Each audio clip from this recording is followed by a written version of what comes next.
नमस्कार मित्रांनो, आपल्या चॅनलवर तुमचं मनापासून स्वागत आहे। आज आपण रिसर्च मॅनेजमेंट चॅप्टर 4 अगदी सोप्या भाषेत समजून घेणार आहोत। हा टॉपिक GNM थर्ड इयरच्या परीक्षेसाठी खूप महत्त्वाचा आहे।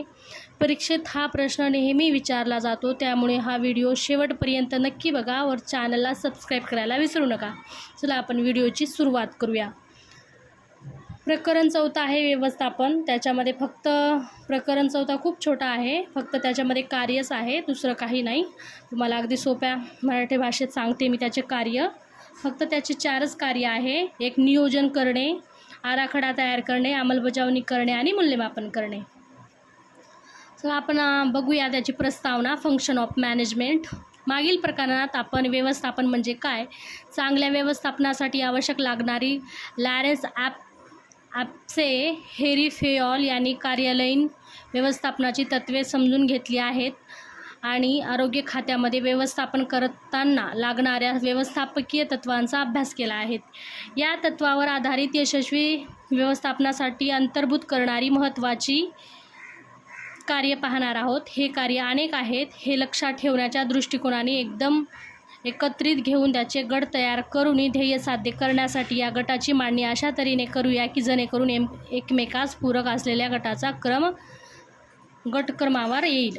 त्याचं पहिलं कार्य पाहूया आपण, नियोजन करणे, आखणी करणे, प्लॅनिंग। त्याच्यामध्ये आहे policy making, planning for place, planning for resource, planning for time, planning for personal आणि प्लॅनिंग फॉर बजेट। नंबर दुसरा पाहूया, आराखडा तयार करणे म्हणजे ऑर्गनायझेशन, स्टाफिंग, कोऑर्डिनेशन, रिसोर्स म्हणजे पुरवणे, कोऑर्डिनेशन, डायरेक्शन आणि एज्युकेशन। चौथा नंबर पाहूया आपण, अंमलबजावणी म्हणजे कृतीत उतरवणे, implantation, staffing and supervision, command, communicable, discipline, counselling and guidance, control आणि डिसिजन मेकिंग, रिसोर्सचा वापर करून योग्य पर्याय व्यवस्थापन। चौथा नंबरचा पाहूया आपण आता, मूल्यमापन। चौथा number, records and report, research replanning. आता आपल्या लक्षात येईल की व्यवस्थापनाची यशस्वीतेसाठी अनेक कार्य करावी लागतात। वरील गटामध्ये पर्सनल, स्टाफिंग आणि तिन्ही गटात आलेले आहेत, कारण नियोजनामध्ये किती व्यक्ती कर्मचारी लागतील हे ठरवावे लागेल आणि आराखड्यामध्ये कोण कुठे असले हे स्टाफिंगमध्ये दाखवावे लागले आणि अंमलबजावणीत स्टाफ करणार आहे हे लक्षात असल्यास एखाद्या कार्याचा 2 ठिकाणी उल्लेख आलेला असल्यास दोन्हीकडे त्यांचे कार्य वेगवेगळ्या कामासाठी वेगवेगळा डायरेक्शन आहे हे शिकवल्यानंतर कळेल। वरील पद्धतीने आपल्याला कोणत्याही आरोग्य कार्यक्रमाचे नियोजन करून आराखडा तयार करणे, तयार केलेल्या आराखड्याप्रमाणे अंमलबजावणी करणे, अंमलबजावणी चालू असताना म्हणजे प्रत्यक्ष कृतीत चालू असताना काम पूर्ण झाल्यानंतर त्याचे मूल्यमापन करणे, मूल्यमापन केल्यानंतर आपण किती यशस्वी झालो आहोत हे पाहणे, जर आपण यशस्वी न झालो तर त्याचे कारणे शोधून काढून ती दूर करणे व पुनर्नियोजन करणे, असे हे चक्र आरोग्य खात्यामधील प्रत्येक कार्यक्रमासाठी अपव्ययात सुरू असते। पहिलं काय आहे, प्लॅनिंग, नंतर ऑर्गनायझेशन करतो, नंतर इम्प्लांटेशन, नंतर इव्होल्युशन झाल्यानंतर अजून लर्निंग अजून रिप्लॅनिंग। मित्रांनो, तुम्हाला हे अजून शॉर्टमध्ये मी प्रश्नांचा आन्सर सांगणार आहे। चला तर आपण त्याचं शॉर्टमध्ये बघूया। शॉर्टसाठी तुम्हाला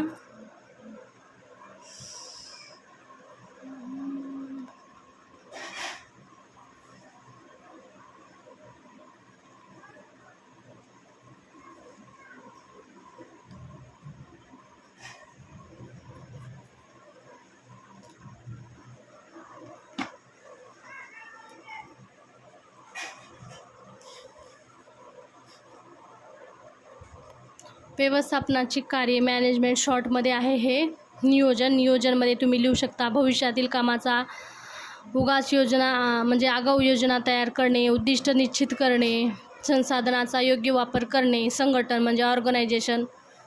नंबर 2चा आहे ऑर्गनायझेशन, मनुष्यबळ, साहित्य व साधनाचा योग्य मांडणी करणे, कामाचा वाटप करणे, समन्वय साधणे, अंमलबजावणे।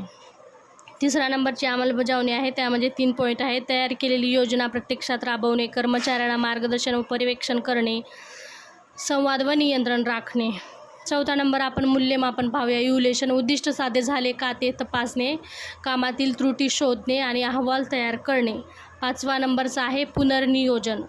मूल्यमापनानंतर आवश्यक बदल करणे, नवीन परिस्थितीनुसार योजना सुधारित करणे. चला तर मित्रांनो, व्हिडिओ जर आवडला असेल तर व्हिडिओ लाईक करा, शेअर करा, चॅनलला सबस्क्राईब करायला विसरू नका. चला भेटूया आपण नेक्स्ट व्हिडिओमध्ये. हा खूप इम्पॉर्टंट पॉईंट आहे, एक्झाममध्ये विचारला जातो.